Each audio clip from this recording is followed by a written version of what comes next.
Well, welcome everybody. This is the Epic Love Lounge, and this is just a deep, casual conversation with Mayan and I, where Deep casual. it's deep and Like casual. oxymoron. No. It's not intense or formal, but we intend it to be deep and casual. We want it to be like you're sitting in our living room and having a conversation with us. And so we are going to talk about the things that we like. We want to we want to let you guys in on the conversations that we have and invite you to ask the questions that come up for you, because there is so much that we talk about that we haven't been able to put out in content.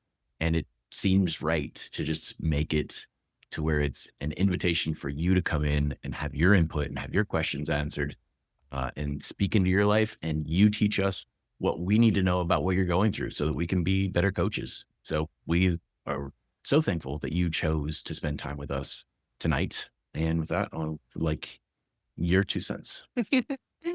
Yes. So today I'm actually really excited about our topic because I think a few weeks ago the topic of feminine and masculine came up and we're like, okay, this is the direction that we're going. And last week we covered more of the masculine and the energetics. I mean, for, a woman, how does that impact when we show up in our feminine, and how does that impact the masculine, vice versa? So today we're really diving deeper into the feminine energy. And so I'm excited about that. I think It's almost like you can't talk about one without the other, though. yeah, So like we'll be focused more on the feminine today, but we will have to, by definition, contrast that against the masculine, yes. and how it complements, because they work together. So yes, the focus today will be more on the feminine, and we'll talk about the masculine more about too. Yeah. There's a lot, and we haven't actually. We started a Yeah. conversation like about an hour ago, and I'm like, pause. We need to do this in front of everybody. So it might get a little bit messy, and this is going to be so fun. So do you Okay. want? Can I? Yeah, go for it. I want like I know this is going to come out of left field for some of you, but we were on another coach's call this morning, and Mayan shared something so vulnerable and so authentic.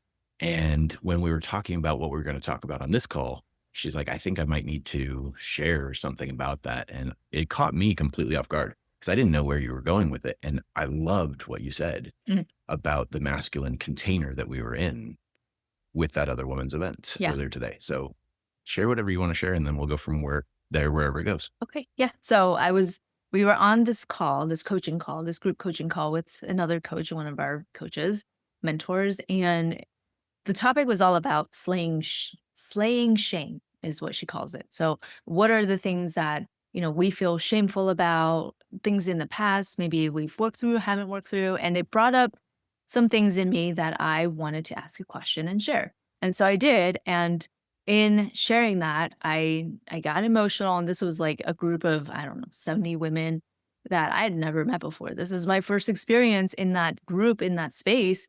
And I just felt this urge to go for it, right? And so I felt safe enough to be able to be vulnerable and sharing. And afterwards, everyone was so lovely and loving and supportive. They were, giving, Precious. yeah, so many comments of, you're brave. Thank you for sharing. I can resonate, all of these different things. And I remember, as soon as we got off the call, I was definitely feeling a little raw and shook up, because I was sharing about something that felt so vulnerable to share, especially around people I never met. And what struck me was, in the work that we do, and I'm sure a lot of you can relate to, is we are the strong ones for other people. We hold the space, we create the container for other people to come and share and unload and release and work through their stuff, right? And even if you're not a coach, right? If you're in a position of management, leading others, like you're still there holding space for whatever they might be coming to you for. And so that is very much masculine energy, right? You're holding the space, you're being the container. And as a woman who has feminine energy, that can get tiring if I'm always the one doing that. And so what struck me was, when I was being vulnerable and authentic, I was like, oh, I felt like I was in my feminine energy because there was this container where I can show up and be authentic and share. and not be the one who has to hold the space for other people. And so I was using that as an analogy, an example, and it brought up some things for you too. Yeah, and I love that because it wasn't something that I'd really considered much of before. And I'll say this before we get into that. Something jumped out to me I think it was a couple years ago now, but it's sometimes we say things and we don't know why we say them. Like we know that they came from the past and we don't know where they were, where they originated. Sometimes they're idioms or cliches or whatever. But I learned quite a few years ago now that there's a reason that we call it Mother Nature and Father Time. And Father Time is consistent. Like it never gets riled, it doesn't get worked up, it just ticks away consistently. But Mother Nature is some days a beautiful blue sky, and other times an earthquake, a tornado, a hurricane, a wildfire. Like she is everything. She is all of the emotions. And it takes that healthy father, that healthy masculine energy to be able to endure and hold space for the woman's emotions as they come out. And that doesn't mean that men don't have emotions. And it doesn't mean that women are never the stable, consistent energy.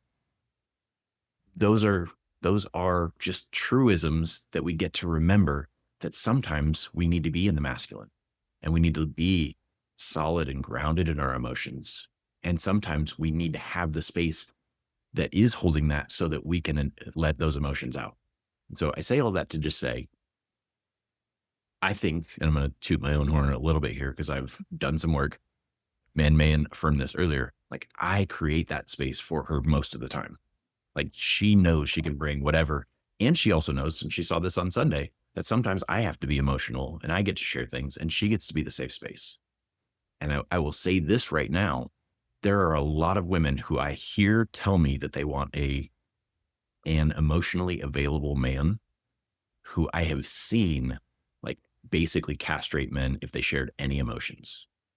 And I will tell you, just like Carl Jung talks about, and he's one of the world's foremost experts, that the man is stronger on the outside, but inside he's typically softer. And the woman is typically weaker on the outer shell, but she's actually stronger on the inside. And so when it comes to emotional issues, she can sometimes talk about them forcefully, and he has to actually handle them delicately. And if he starts to share something with a woman and she shuts him down or criticizes him or makes fun of him or belittles him in any way, that will be the last time he will open up to her. And then she doesn't know why. He never shares anything. He's just emotionally shut down. Yeah, he got his legs cut out and he's not willing to go through that again. And I'm not saying that that's justified for him to never do it, but it's understandable. And I see it all the time. And we talked about that last week in that video. In case you were with us last week or watched the replay, I don't know if anybody found that Philadelphia Eagles fan with their spool of wire, but like that's the evidence. That is what men go through. And so I love that she brought this up. And if you're the type of woman who hasn't found a man who can be your container yet, this is where our conversation really, I think, goes. And I'd Mhm. love for you to talk about that first, because I've been talking for a while. Like anything come up for you before I go into the heavy emotions that maybe a man can't contain? Well, I mean, I think what's coming up is the importance of having a safe container to emote, to work through things, right? And also to recognize that, if we don't work through it, we're going to find someone to work through it in a different way and in maybe not so healthy way. So recognizing that getting support is really important and also having awareness as to what's going on so that, oh, wait, you know what? I'm getting triggered right now. I need to look at whatever's going on rather than putting blame on the other person. Yeah. Yeah. And so you, if you followed us for really any time at all, you probably know that I use the term landmines pretty frequently, because landmines are those things that we buried at some point in the past. We experienced something that had some level of significant emotion, often pain or grief or sadness or sorrow or betrayal or those things, heartbreak. And we don't want to feel that again. And so we actually plant landmines around us. We're surrounded by a minefield where if somebody does something like that again, I'm going to blow up to protect myself. And some people are, their whole life is just full of landmines. And it's difficult to get close to that person and love them because everything that you're trying, you don't know you're walking through their minefield. You're not doing anything intentionally, but a weird look, a casual smirk, a tone of voice. For Mayan, one of the things was a slamming door. I didn't know. And you guys have all experienced it. You're carrying groceries in from the car and the wind like closes the door behind you and it slams really loud. That actually triggered Mayan. And the first 2 times it was like, okay, I won't slam the door again. Like I knew I didn't slam the door. The door like slammed behind me and it was loud, but like I didn't slam the door. But on the Mhm. 5th time, I'm like, okay, we need to have a talk about this because I don't understand what's coming up for you.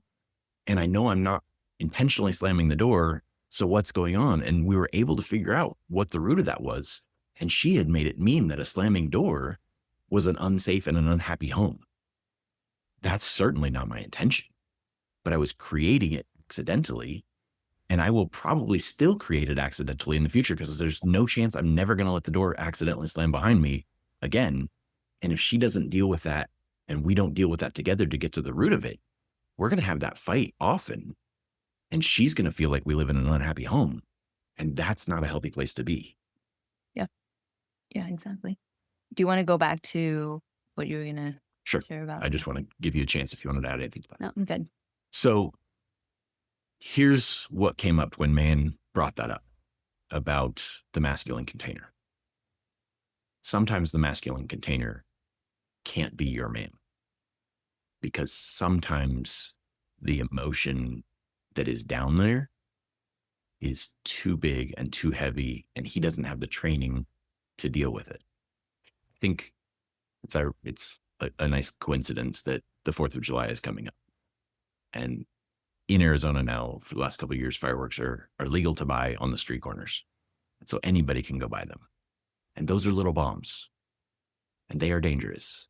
And yet they'll basically let any 18-year-old buy them. And a lot of parents will let their kids light them off. And for the most part, it's pretty safe, even though I've known several people who've lost fingers.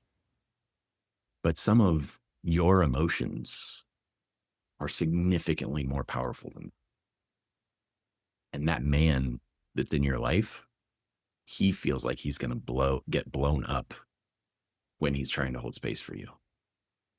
And I would offer this to you.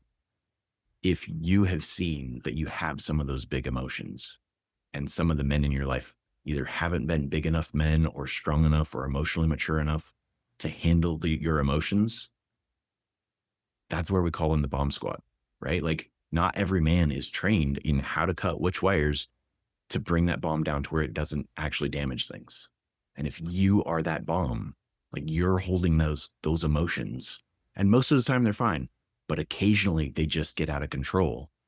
That's where it might make sense to find a bigger, stronger masculine container like the bomb squad who comes in and has that big trailer that they can put it in and detonate it inside and it doesn't do any damage because it's super thick steel. If you're dealing with that, it's not even fair to ask somebody who doesn't have the training to hold the space for that. It wasn't his wound that caused it. He didn't do it to you. He may have reminded you of it. But if you keep blowing up and ruining and literally destroying your relationships, it makes sense to call in some sort of expert. Go to a therapist, get a coach who knows how to get to the bottom of those things because it's not fair to him and it's going to keep destroying your relationships. Yeah. Is that resonating? Maybe let us know in the comments, or you can even come off mute. Yeah. There's Yeah, let's things get we wanna. feedback. What's landing? What questions do you have? And certainly you have permission and every right to push back if you disagree with us. We have we're big people. We can handle it. I would love to have that discussion. So I like this comment. sure. Go for it. So for me, what I heard was, you know, man, you're in this masculine space, holding that space for your clients. And by you having an alternative, and it wasn't necessarily Angus for that, but that you had a safe space where you could step into your feminine, that it's not like your partner isn't everything all the time for Mhm. you, and that you weren't even expecting that. That was just something that you trusted the space, and there could be alternative opportunities in life that you're able to share and be in your feminine, not hold the space that other people are holding that space for you. And what I heard you say was like asking for support.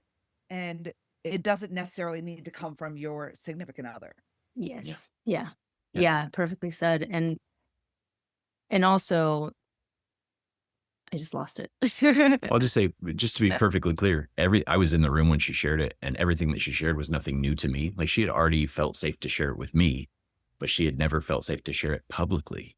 And so that was her first time to actually take that information public.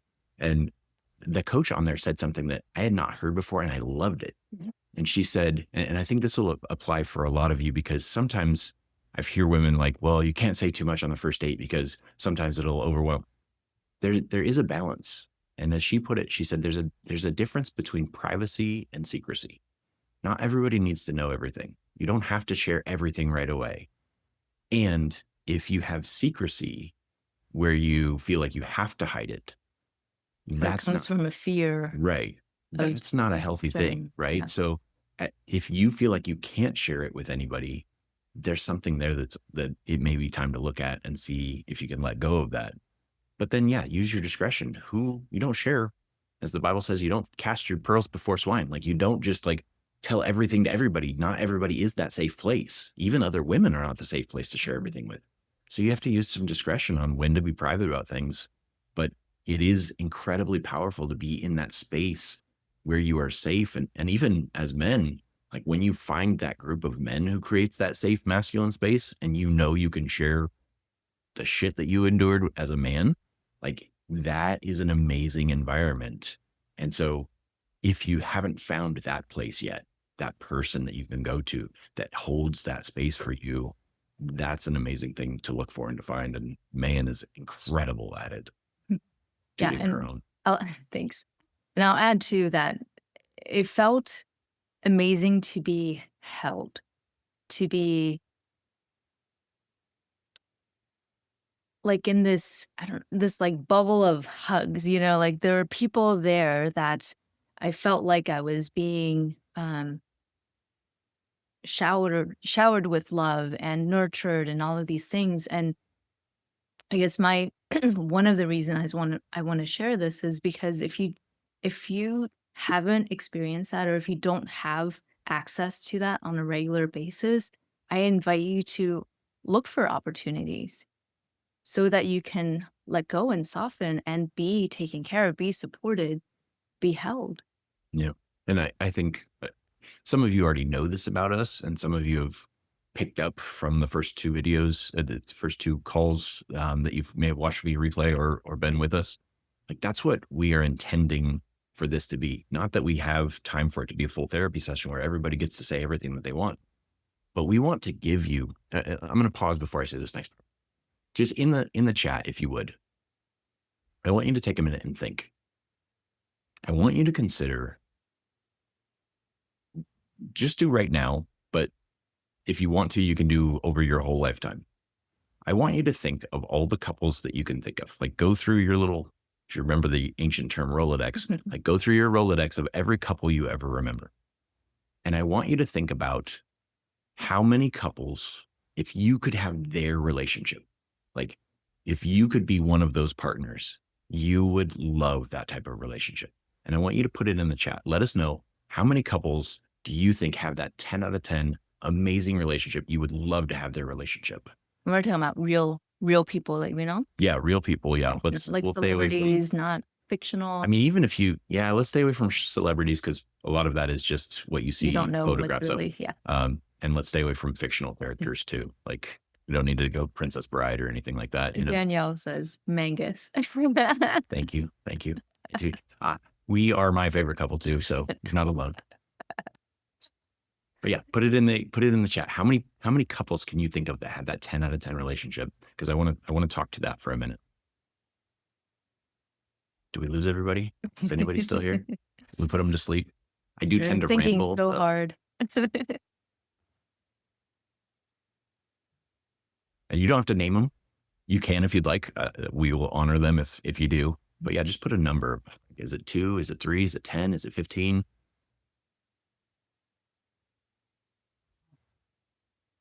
I don't know any.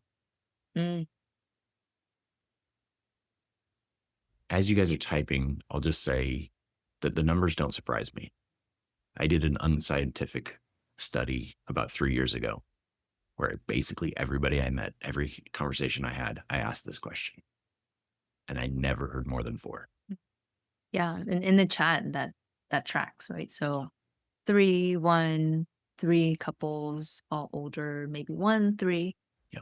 So if we as humans learn most of the things that we learn through modeling, like if you think about, you learned how to tie your shoe because somebody showed you how to tie your shoe. You learned how to ride your bike because somebody showed you how to ride a bike. You learned how to write cursive. You learned how to color in the lines because somebody showed you how to do it. And you in your whole lifetime maybe had one good example of what a relationship looked like, or you had 2 or 3 or 4, but you've seen tens, if not hundreds, if not maybe thousands of people who've done it wrong. Like, are you putting pressure on yourself to have a great relationship when you don't actually know what it looks like? You don't know what it takes to make that happen. And the reason I bring that up is we're talking about Epic Love Lounge and the Your Epic Love community from a perspective of we want to create that safe space for you to come and feel held, as Main's talking about.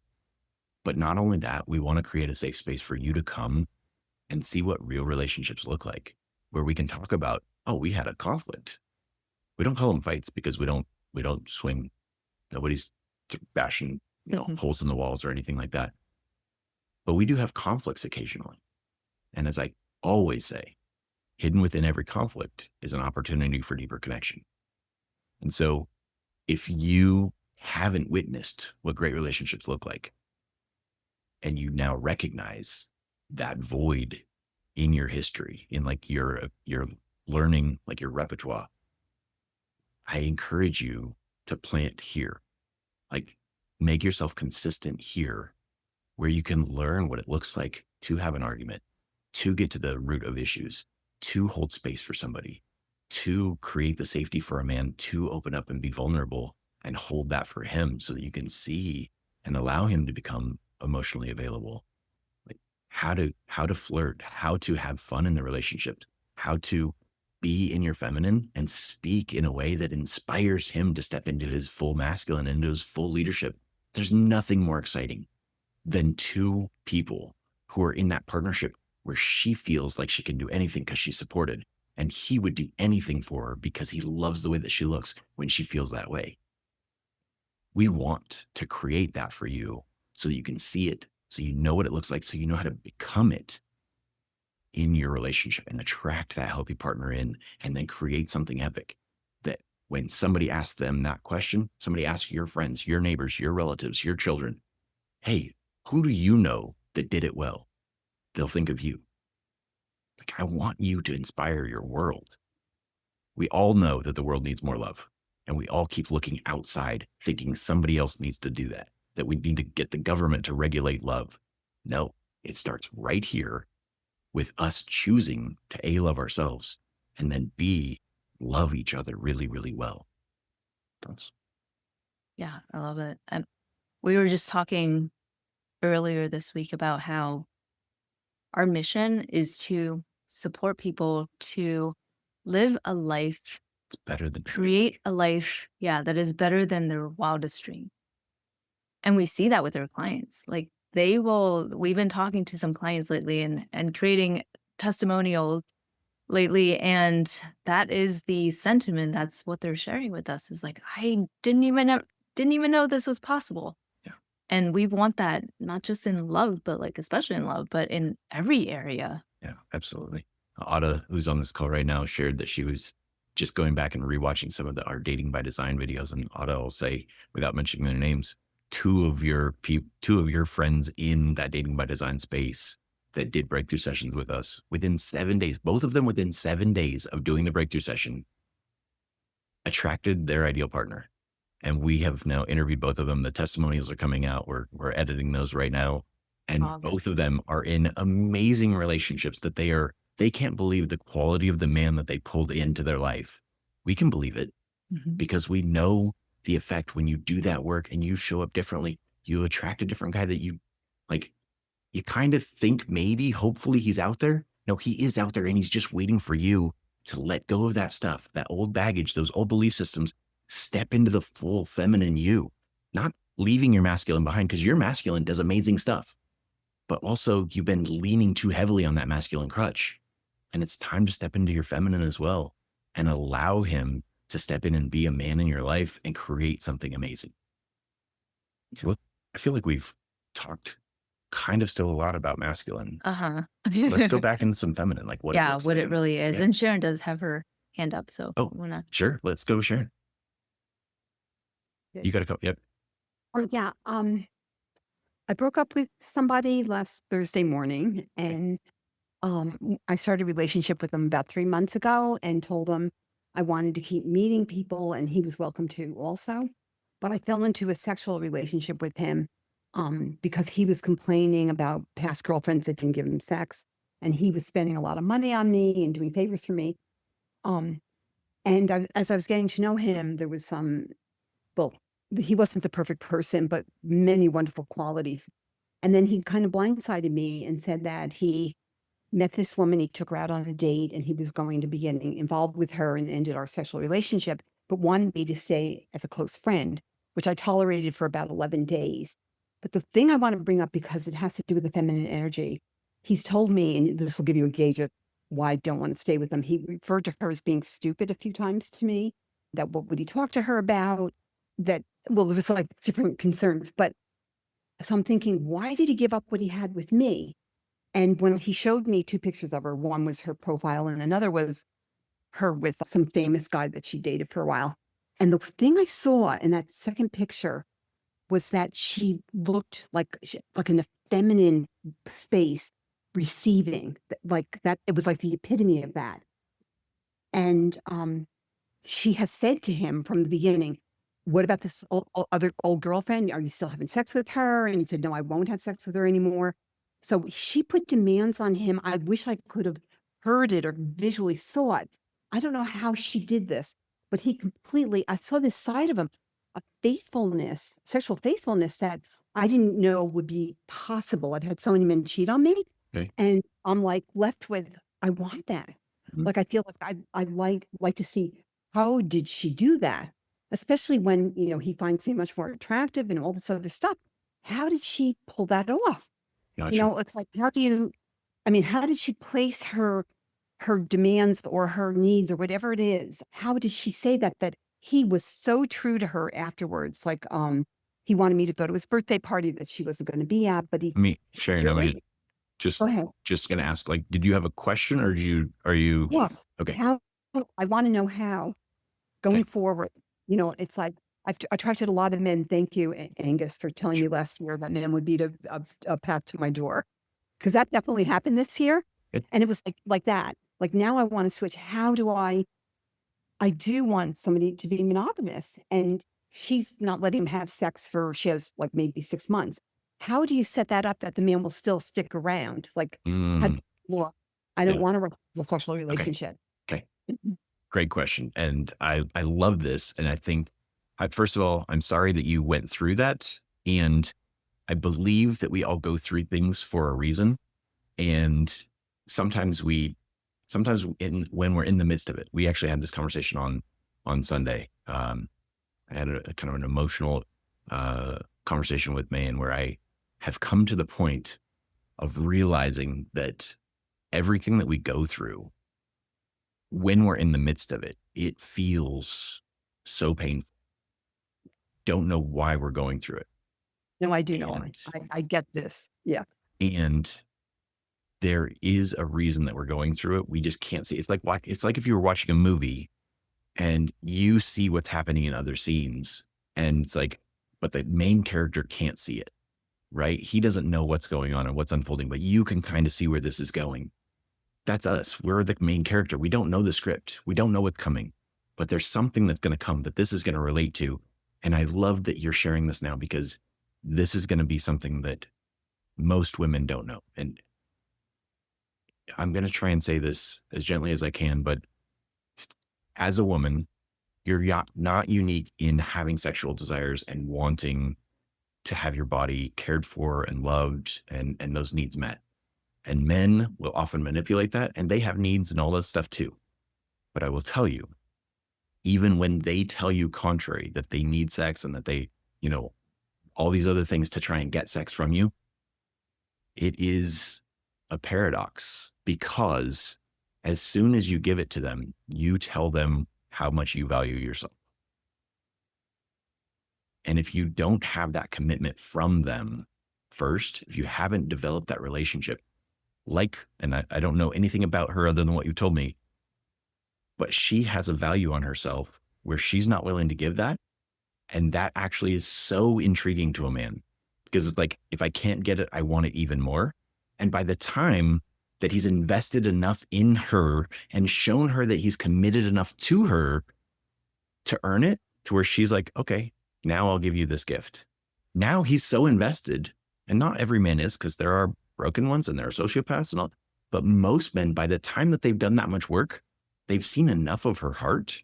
They've seen enough of her character. They've seen enough of who she is and how they feel around her. That's that feminine energy, that it's like, okay, I want not just the sex.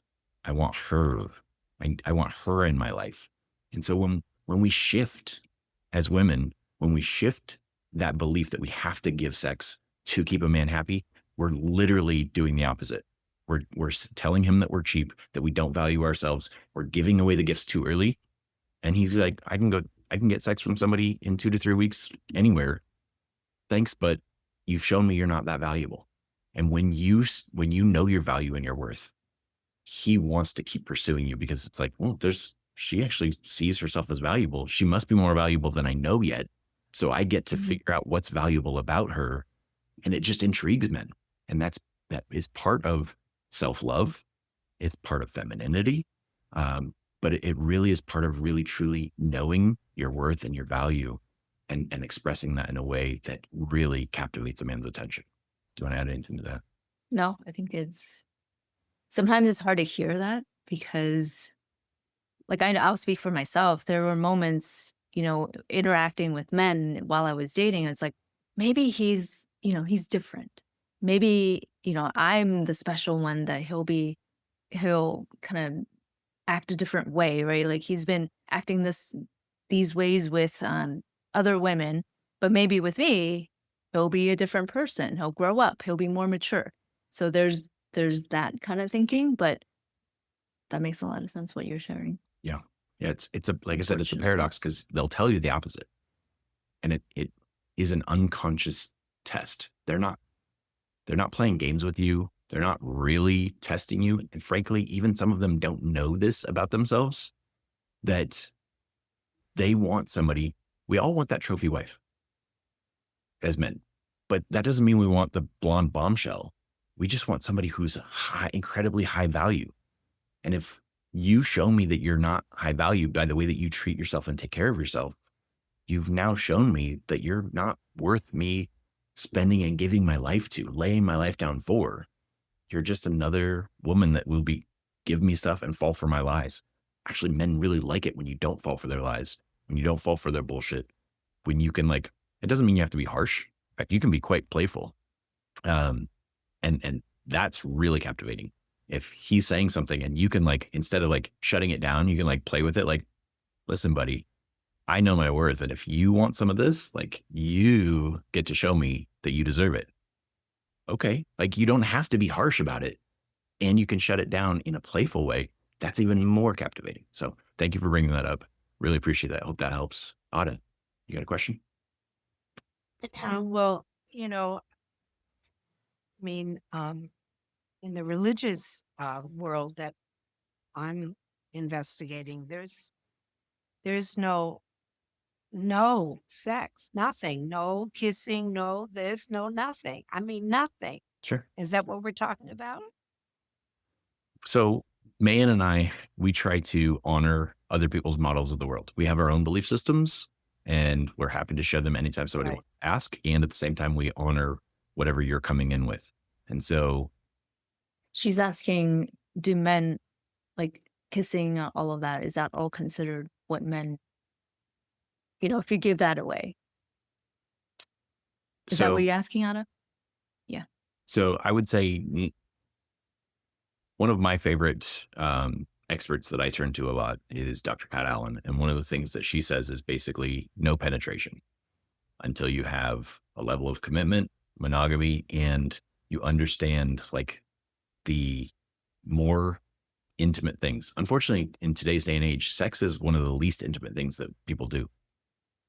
People will have sex on a first date, but won't talk about their finances with that person. They won't talk about their emotional needs with that person. They won't pray with that person. They won't have those deep conversations that are uncomfortable. So sex is less intimate than so many other things. And if you haven't had those other intimate conversations first and like know that that person's going to stick with you through things, I would absolutely not allow any kind of penetration. Kissing is, it's up to you, but kissing is typically fine. And that doesn't necessarily lower your value in most guys' eyes. But again, different religious sects and different religious beliefs have different standings and understandings. So I'll leave that to yours that I'm probably not an expert in, but definitely be careful giving away true sexual intercourse, because that is typically what is kind of like the highest prize at that level, that if you don't, that shows him that you value yourself. I think you were saying something. No, we were gonna go into what feminine energy is No, and yeah. all of that. So Okay. Yeah. So thank you, Otto. I hope that helps. All right. Will you lead? Where do you want to go with this? well, I think so it's interesting because our topic for today was loosely feminine energy, right? Like what is it? How do you embody it? How does that show up? And one of our conversations with a client recently where we had this conversation about masculine and feminine, and she was like, I do my nails, I do get my hair done, I get my lashes, like all the things. And and you helped her understand that it's Yeah. actually none of those things. Yeah. So I will say that my second wife was kind of like a Stepford wife. Like always had the cute little dress on, nails always done, hair always done, makeup always done, even had the Botox, like all the things. And looking back, this was something that I wasn't aware of at the time.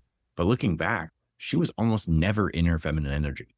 That woman was so in her head, so doing. She had she had a doctorate. She was always in business, always in sales, always like the brain just never shut off. It was difficult to be in that relationship with her because there was no like softness to it. And I'm not talking about the physicality. I'm talking about the energetics. And so hear us when we say that feminism isn't about looking like Barbie. I used the term trophy wife a minute ago, and I tried to clarify. I'm not talking about being a bombshell. Feminine energy is all about the way of being and the way of expressing. It's all about the energy. So one good gauge, I would say, is, are you in your head? Do you have a list? Do you have a checklist? Are you thinking about spreadsheets and getting things done? Or are you in your body and present to what's going on around you, to the people around you, to the feelings around you, to your own feelings, to your own wants, your own desires, your own needs? There's a subtle difference, but if you can get out of your head and into your feeling, that is almost assuredly a way to get out of the masculine and into the feminine. And it's a different energy completely that is picked up by people who are in their masculine. Like, there's something about you. When I'm around you, I'm pulled to you and I don't know why. And that is the intrigue of the feminine energy. You want to talk about it from your perspective? Yeah. So we started off by me sharing the story of, stepping into my feminine energy in a masculine container. And part of that was being emotional, sharing my emotions, tapping into my feelings, expressing that, and allowing someone else to hold me, right? So the container is the masculine.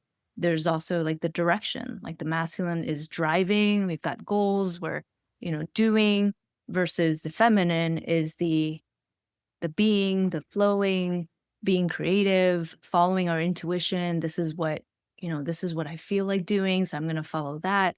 So there's some of those qualities, also includes, so we talked about receptivity, being This is stressful. open. Sorry, we're going to mute Excuse me, somebody. so being receptive and yeah, receiving, like allowing other people to pour into us. I would say the feminine oftentimes it is receiving, but it's also reciprocating. So sometimes women are like, okay, but like, I want to give something back. I want to like make a meal for him or something. And that's totally fine. The thing is, the feminine doesn't lead by doing it. The feminine reciprocates. When the feminine feels loved, it wants to love back. When the feminine feels served, it wants to serve back. When the feminine feels cared for, it cares for back. It's all about receiving first and then giving back. And one of the best, and like, I guess, metaphors that somebody once told me is that the feminine is the energy that receives a single cell sperm and gives back a billion cell baby. Like whatever the masculine gives, the feminine typically blows up and makes bigger, not necessarily better, because sometimes the masculine will give distrust or jealousy or insecurity or whatever it is, and then it receives back at baby too. So not that those things are conscious, and they can become conscious, but that's generally the energy like exchange. It receives and then it reciprocates back. Yeah. So open it up. Anybody have thoughts on this before we kind of cover some of the characteristics of what healthy masculine and healthy feminine look like? Daniel? And yeah. So what I've taken away from this and your coaching the last year is letting go of expectations. Really just showing up very intentional in my feminine and not having any expectations back and really just receiving whatever. And Angus has been very helpful in, when I am valuing myself and somebody else isn't valuing me, then that's not the person for me. And instead of trying to be like the square peg in the round hole, trying to shape shift, Yeah. I am like neutral about it. I'm like, okay, we're not at the same place energetically Yeah. to keep moving forward. And that has been a big transition, big shift for me is letting go of those expectations. And Yeah. I love that. think- Thank you for sharing that. And that it reminds me like to take what you just said just slightly farther. When somebody else doesn't see your value and you're not the peg for their hole or vice versa, it doesn't have any reflection on you. I'm going to use it for lack of a better analogy. Cars. All cars have some value, even if it's just scrap metal. But even like the most expensive cars, like I have a buddy who just bought a Lamborghini and it looks awesome. I can't imagine in my life ever buying a Lamborghini because I don't want a 2-seat automobile. Like I like trucks. I like carrying stuff. I want to take my paddle boards and my camping gear and stuff. So like my version of a very nice vehicle is very different from his version. So I don't see the value that he sees in it, even though it looks awesome. I don't value it that way. And sometimes you might be the Lamborghini or you might be the truck in this analogy. And forgive me, ladies, for calling you a truck, but like sometimes like they're not going to see your value. That doesn't mean that you're not valuable. You're just valuable to a different person. And I love what you just shared there, Daniel. You don't have to take it personally because he doesn't see it. I'm glad I know that now. So I didn't invest a whole bunch of time and energy into this person and get it emotionally attached to him. I saw it quick. We moved apart. And now I've created a space for somebody to come and see my value and build something with me. So I love what you just shared there. Yeah. Yeah, me too. And what came up for me as you were sharing, Danielle, too, was in the feminine, we tap into our feelings and in our desires and we express them. And so when we're interacting with somebody and we express those needs or wants, we're essentially we're giving them the opportunity to respond. And however they respond, whether they like the truck or Lamborghini, right? That's where the letting go of the expectation comes in. And it also starts with you being in your feminine to express so that they have the opportunity to respond versus a lot of times women will be in their kind of the controlling, like tell them like it is, but there's no other option. So then it comes across as nagging or Yeah. and then it's a very push away energy. So there's that communication skill of how do you communicate in the feminines to allow the masculine to respond. You just opened up such a big topic, and we have like 10 minutes left. All right, I'm going to try and be brief. Okay, so one of the things that you just said there, I loved. The way that the feminine communicates doesn't ever push away. And so if you're the type of woman who's saying like, well, I know what I want, I know what I deserve, men just can't handle me. You're right. But honestly, I've met some of you and I wouldn't want to handle you. Like you're kind of a lot to handle and it doesn't ever look fun to handle you. So like, how do you create a different energy where somebody actually wants to handle you? Like some of the women I've met, like you're a porcupine, you're a cactus. Like good luck finding somebody who wants to handle you. How about you actually be somebody that somebody wants to spend time with instead of just knowing your worth and shoving everybody away? Mayan and I, we have this thing because so much of feminine energy is expressed through communication. And so when she communicates with me in a masculine way, like we play with it now, but it used to be unconscious that we would create a push in the relationship. Like because she does naturally gravitate toward that masculine energy. That's how she was raised. So she still defaults to it sometimes. And one of the number one ways that I see it is like, she'll want me to tell her something. And instead of asking or inviting me to tell her, she's like, tell me. And I'm like, no, I don't want to tell you. Now I know that that's unconscious. I'm aware that it was unconscious that I'm like, no, I don't, like, just stop. But the pushing, if I was to walk up to any of you and just push you, you would immediately be like, what is going on? And you'd want to push me back. That's when the masculine comes and pushes that against another masculine, it's going to get pushed back. And so if she wants me to fall into her, if she wants me to come closer to her, instead of pushing where I'm unconsciously pushing back, she can invite. I love it when you tell me about these things. I love it when you share with me what you got out of that thing. I love it when you share your feelings of what's coming up for you. Now I want to pour out. Now I want to tell her. We've talked, some of you have heard the story about the spare bedroom and the extra bed that we use and how I didn't always make the bed. I would just sometimes close the door. And she would tell me time after time, like, make the bed, please make the bed. And then one day she said, when I walk past that bedroom and the bed isn't made, I just feel anxious and I feel like there's like a lack of peace in the house. And instantly, not consciously, instantly, I was like, oh shit, I don't want that. I'm not trying to create a home where she feels anxious and no peace. Now I have a why and I have an invitation and an inspiration to step into a better version of me to create a home that she wants to be in, because she inspired me through her language instead of pushing me, which, yes, you can argue all day that what she did was totally fine. You're right. If it was an office, if you were in a business and that guy's not doing his job, you speak to him and you tell him what he needs to do, and he should just do it. But energetically, as humans, I'm telling you, it's a push away from type of energy. And you can create a push away from type of energy in your home and in your relationship if you want. Or you can create an inspirational, soft, inviting, inspiring way where he wants to step into and be the man that you want to be in a relationship with.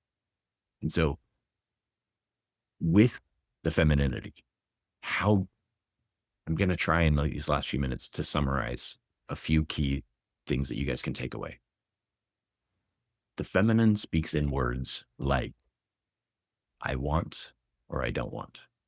I like, I don't like. This feels good, that doesn't feel good. And if you can remember those three pairs and try to communicate as often as possible in those, and then I'm going to tie this back to what Danielle was saying, let go of the expectation. And what I mean by that is, I don't mean don't expect him to meet your needs. He should still meet your needs. but let go of how he meets your needs and honor his attempts to meet your needs, even if they miss. Because I'll tell you, one of the number one things that we see for women is they get frustrated when they're in a relationship because the guy has stopped trying. And the reason he stopped trying is because the first time he loaded the dishwasher wrong, you corrected him. The second time he tried better and you still corrected him. The third time he tried and you still told him a third thing that was wrong. And he's like, "Fuck, I just won't do it anymore." The laundry, he didn't fold the towels right. Ugh. Like after 2 or 3 times of doing it wrong, he's just going to stop. Instead of inspiring him with what it feels like when he does it right, or I see that you tried. You're still learning, and I appreciate your efforts so much. Thank you. He's going to keep trying. It's a different energy. It's the same thing. It's the same communication. It's completely reverse energy. Yeah, I would love to know what's coming up. What are some ahas you might be having? Are you seeing yourself maybe in the past of how you've communicated and have gotten the push away? Or yeah, we use push away in another context, but pushing energy. Yeah. What's coming up for you? Let us know in the chat. Or come offline if you like. I think Dale's hand Dale. is up. Yeah. Go ahead, Dale. Hi, May and Angus. I kind Yeah. of signed in late, but I'm glad I caught Oh. you guys. I love hearing this stuff. And I loved what was written in the email that things that, things, the energy that you use at work is not going to work in a relationship. And I'm really trying to learn this softer kind of speech. So that, I mean, I totally get it. Totally get it. Just need to find a way to be able to, soften myself up because Kimmy actually said to me when I had um, her little one-on-one with her, she goes, "You have a very forward energy." Yeah. I'm Yeah. from New York, Yeah. that's just me. And so I'm really trying to work on paying attention to being more present and more in my just being instead of my doing, which is lovely for me. Yeah. It's lovely for me. I love it. So I just wanted to give you that feedback. Thank you for sharing your wisdom. I'm gobbling it up. Thank you so much. Love it. I want to know how the flashcards in the bra are going. Yeah, right. If you were on last week's call or didn't watch the replay, Dale's trying to learn how to be softer, and she's trying to get flashcards, and she's going to keep them As reminders. as Yeah. a reminder. Yeah, really, there are 2 parts to that. I would say first, if you're carrying any of that unconscious baggage, like sometimes that's going to make it really hard. And the second part is just practice. Like how consistent can you be in shifting into that energy and shifting into that way of communicating? And the more that you choose to do that, the easier it will be. And then the more natural it would become because all of this stuff is conscious until it becomes unconscious. And so you have unconscious stuff that's coming up and you have to overcome it with the conscious if you don't do like that deep inner work. And even when you do the deep inner work, sometimes there's still skills that you have to practice and master. Right. Yeah. So that the skills are the conscious part. The unconscious part is if you have fears or past bad experiences of letting go or trusting other people, or, you grew up in a family where you couldn't trust your dad or Betrayal. something like that. Yeah. Seeing cheating where, these things have been ingrained in your belief system that maybe you can't trust men, you can't let go. You have to take care of all the things on your own. Maybe you're the firstborn. Like that's a common one too, where you felt like you really had to be the one to hold it all together. Those are the subconscious things that we're talking about that you get to look at in order for the conscious work, the conscious tools to come in and support. Yeah. Love it.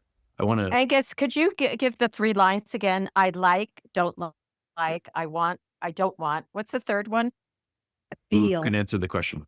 Oh, feel. Yep. Yeah, Feel. but that's my question. Can you add need? I need this.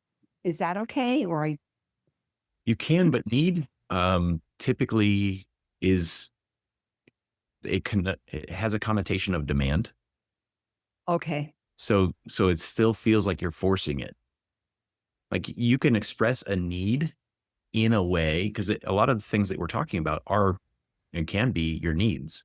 And at the same time, like if you can express a need in I want to feel a certain way, or I want this, or when you do this, it makes me feel this way.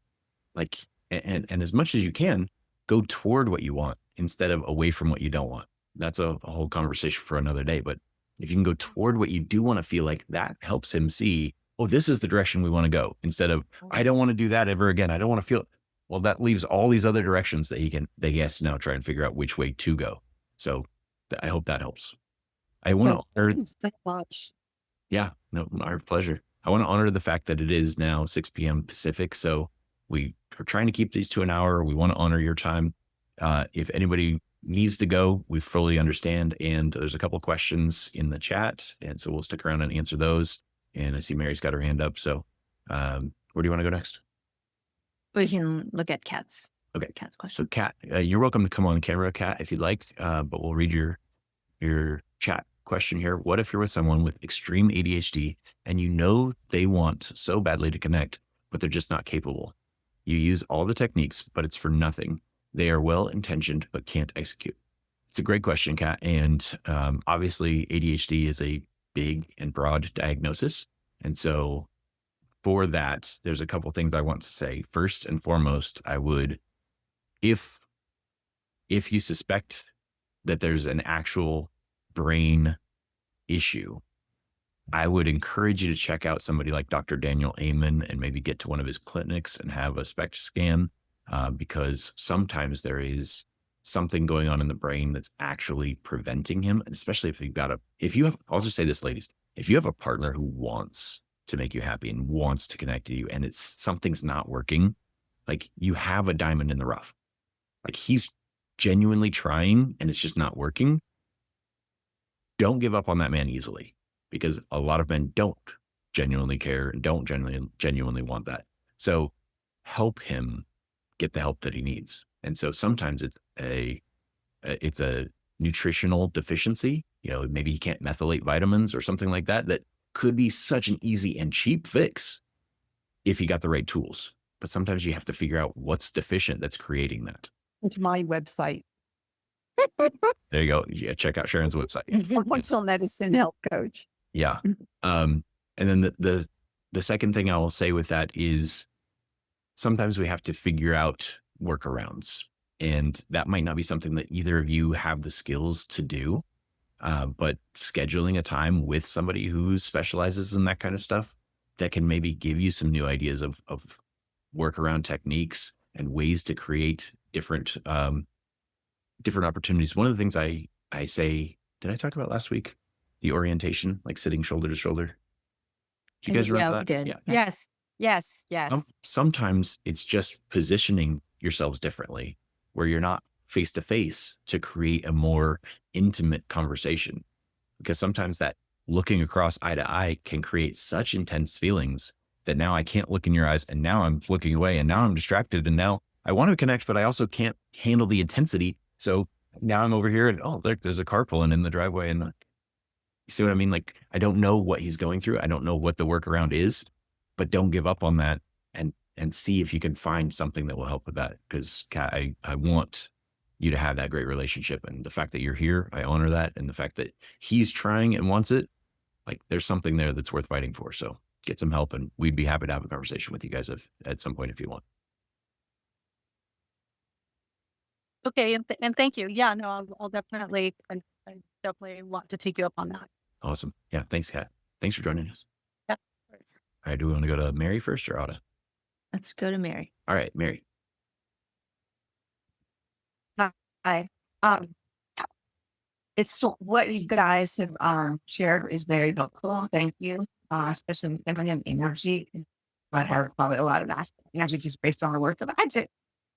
But the link that I shared, there was an analogy given of like the magic kitchen, and essentially each one of us, you gotta look inward to yourself. And if that love is not there and you're seeking love outside of yourself, that's part of the problem, because you need to love yourself so unconditionally that it's a privilege to be with you. Yeah. So like the magic kitchen is like you could just prepare any and everything you want, gourmet meals, whatever, at any time of day. And then someone came to your front door offering you pizza, and basically I'll give you pizza every day or lobster every day or whatever that is that you absolutely love Yeah. and say thanks. But no, I'm fine. I'm Right. good. I'm satisfied. And you would just have to say, you can move on. I'm good. So when you're at that place, which I am now, completely fine, doing things by yourself, Yeah. traveling with yourself, doing all the things. And then if someone should come along that enhances what I have and complements and contributes, that's one thing. Mhm. But they're taking away and surfing up like a sponge and not reciprocating, like you said, Mayan, and giving something in return. I'm good. So thanks, but no. I love that, Mary. You're 100% right. In fact, I think that's something that Mayan's heart was for helping women find love for so long. And so she's been doing this for a lot of years. But she uncovered something a couple years ago where she's like, you know what? I think that as much as I want them to find a loving partner, you might be able to say this better than I do, but it was something to the effect of like, I realize now that the number one thing that I do is I help them find love for themselves first. And then that's what opens the door for another person to come in and love them well in a way that they can receive it. And so it's beautiful. And you're 100% right on there. And then to follow that up with what you started with, Mary, once you have that stuff going on and you know your worth, and then when you shift into that feminine energy and you learn how to communicate in that softness, that's what will attract the man that you actually admire and respect, because he's not looking for you to be the masculine energy. Because when you're in your strong masculine energy, you're going to typically attract a more feminine man or a more immature man who wants you to take care of them, who wants you to be the mom. And if that's not what you're looking for, which most women aren't, by softening, you'll attract that stronger partner. So hopefully that helps. Yeah. And I'll also add, agree with everything you guys are saying. There's a piece where, as I was listening to you, Mary, and we might hop on a call together, it might be a good idea.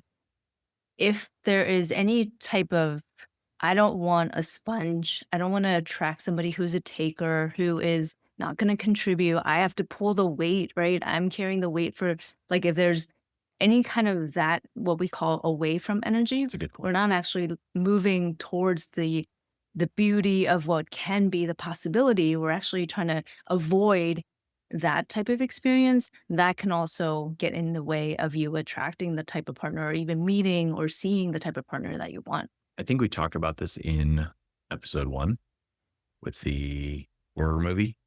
Oh yeah. So we probably shouldn't go into it in too much detail, but if you don't have it, Mary, message me and I'll send you the first Epic Love Lounge where we talk about away from energy and how it's basically like you're the heroine in a horror movie and the monster's coming after you. But instead of just running quickly to the neighbor's house or to the police, you're looking back like, oh, please don't get me, please. And then you trip over the rake or the tree branch or whatever it is. And then the thing gets you because you're not focused on what you want. You're focused on what you don't want.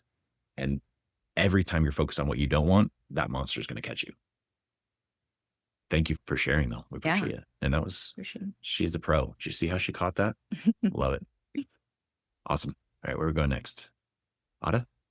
Yeah, I just have a quick feedback. I haven't gone back online, but now that I'm finishing all your videos, will reconsider. I might use the profile thing that you and I wrote on.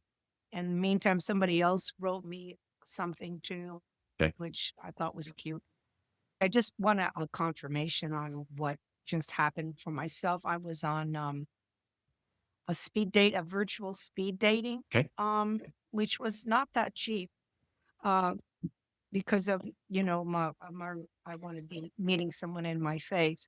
So it was exclusive to Okay, what those was that the question? faith. And so there was 3 contacts that I gave a thumbs up saying, yeah, I wouldn't mind hearing back from them. And I received on my account that these 3 men, I guess, also We're open. agreed. Yep. But it's been 48 hours and none of them have contacted me. This Okay. is the second time with this company where this has happened. So I'm not going to reach out to them. Okay. Is that correct? Because they should be reaching out to me.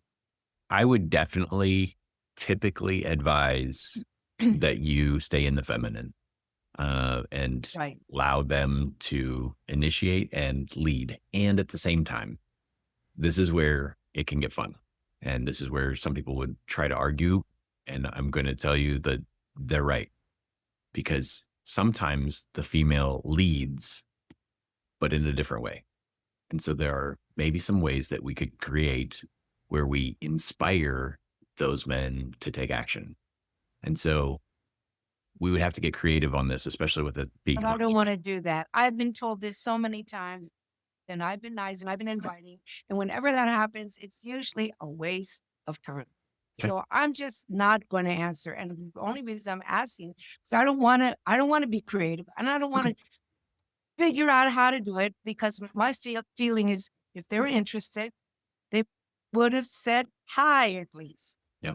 So I guess the question I will put back to you, Ada, is in those initial dates that you had, I want you to kind of think. Was it's a speed dating, 5 minutes. I know.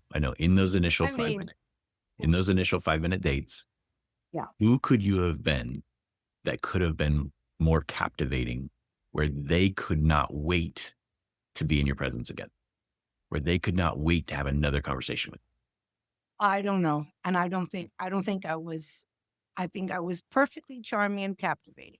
you? Okay. So I don't think anything. Then me then to think then they I might think not all be the the right fit for you. considerations. Yep. They're, Yeah. they were all 75 years old. Okay. I think they know exactly what they're looking for. They Okay. probably didn't want someone far away. And who Then knows? it just don't- wasn't the event that your partner was at. So keep going and try again. Yeah. Or try But- other alternatives. I'm asking for the correct answer. I mean, I don't want to have to be always chasing them creatively. It's like if they're not going to reach out to me, Yep. then usually that means they're not interested. Well, you already got your answer then. You knew your answer before you Right. asked the question. But correct? I mean, it almost doesn't seem like my answer matters, but yes, for the most part, you want them to see your value, your worth, and your playfulness, your inspiring way of being enough that they want to pursue you. And the fact that they showed some interest by checking a box, but haven't pursued you, means that something was missing, and maybe you're just not the right fit for them, which is kind of what we're talking about with Danielle. So yeah. Or I can offer that maybe people are busy because I'm on site and I don't respond. And I'm sure people are like, oh, she's not serious. I appreciate that too. No, Yeah. you get, when you get to it, it just depends on, like, you might be retired. I'm not. So there's that. Yep. But it's not, Good point. not like everybody every single day and every single hour. So it's not that they're not interested necessarily. It's just that they may be busy. So I will wait and take that personally. He knew it, like, basically be neutral. Very good. Very good. I don't know how I could have been more than what I was unless you had been there watching me. So I can't go now and micromanage. What did I do? 3 days ago. Yeah. I So this do is that. I'm going to just stay in my head and I can't make any progress. that you, more than anybody else that's probably on here right now, probably can remember the video that we talk about, where we talk about the David Attenborough video with the bee and the flower. And so the question for you is, how can you be the flower that sends off that strong signal where the bee wants to come visit you? And that's a question that you can answer. And if you want to shift the energy and the frequency, that's where doing that inner work of releasing some of those things that are sending off a signal that says there's something here that that bee shouldn't want to visit me. And I don't know what's going on there, but those are signals and frequencies that we as humans give off. We pick them up all the time, not consciously. We just like, oh, that person's okay, but like, I'm not going to go visit that flower. And that's something that might be worth looking at, but you're right. Don't spend a bunch of time analyzing it in your head. It's probably not something that's consciously happening. It's probably just something energetic that somebody else is picking up on. So, but good question. So where are we at? Thank you. Yeah, we're Wrap it 50 up? minutes over. So yeah, we probably should wrap up, but would love to take a few takeaways. What stood out to you the most from this call? What are you going to take away from this call? And if you don't mind sharing in the chat so that we know, it helps to get feedback. If something is, resonating with you, that helps us. Yeah. So, Yeah. So if you'll put that in the chat, or if anybody wants to come off mute, well, we can do that as well. Yeah. And then I'll also say, if anybody has any urgent topics that we haven't talked about that you want to hear us talk about regarding dating or relationships or any kind of, I mean, even sex or whatever, flirting, whatever, we're open to any conversations. You can also put that in the chat and we can try to add that to one of our future calls. Okay. I like you're saying like feminine reciprocates and receives first and then gives back. And also um sort of that I like it when or I love it when or inviting people in as opposed to being more forceful and communication on people. And then I think it's really important to honor the attempts and not shut people down. Um, Yeah, so it's huge. hard community as opposed to, you never want to be the nag, you never want to be that parent and all that stuff, but you can also teach people how to treat you. So bottom line to that for me is that if you're communicating with somebody and they go radio silent for 3 days and then they want to like just pick up like nothing happened, I think there's an opportunity to have a conversation. In other words, you may be able to do that. You may get busy, all of us get busy. Yeah. But if you're sharing on Facebook and all these other mediums throughout the day, right, what's the problem in responding back via text message or something? Because it's disrespectful in my view. I So I'm like, always doing the same thing. Like, okay, now you're responding 3 days later. What do I do with that? I'm not gonna respond in 5 minutes. I'm gonna wait 3 more days. I yeah, felt like again, that feels ridiculous to me. that is where it becomes a game. And I think that this is a great topic, and maybe we can jump into this a little bit next week. Because there are ways, I alluded to it earlier, like there are ways to communicate your value, your worth, your boundaries in playful manners where it inspires him to step up and be like, oh, because sometimes these are the little tests. They're going to see, are you going to freak out? Are you going to be this controlling person? Like, and there are ways that you can absolutely inspire a man to step into a new level of like, oh, she deserves my time, and I'm not going to do that again. And it all comes down to how comfortable you are with you and how well you can play and articulate that in different manners. And so I think we can talk about that and have a lot of fun with it maybe next week. yeah, absolutely. But that's a Yeah. great point. Thank you, Ray. Awesome. We got some comments. All right. Ada says, thanks for everything so far. Kat said the thing that stood out for her was the intent for her partner, that he's like a diamond in the rough, which I agreed. So I'm glad you caught that, Kat. Sharon said, feel like want, getting creative in how to entice. Excellent. Absolutely. Ada said, all your points made, I've studied and done before. Good to be reminded. Yeah, absolutely. And I know you're in some of our content, so keep that up and keep practicing. Dale said, use language that is inviting, being present in my body. What works at work doesn't work in relationships. Thanks. Yeah, awesome. All right, guys, I think that's it for tonight. Yep. So we appreciate you joining, and we can't wait for next week. Same time, Tuesday, 5 p.m. Pacific, 6 Mountain, 7 Central, 8 Eastern.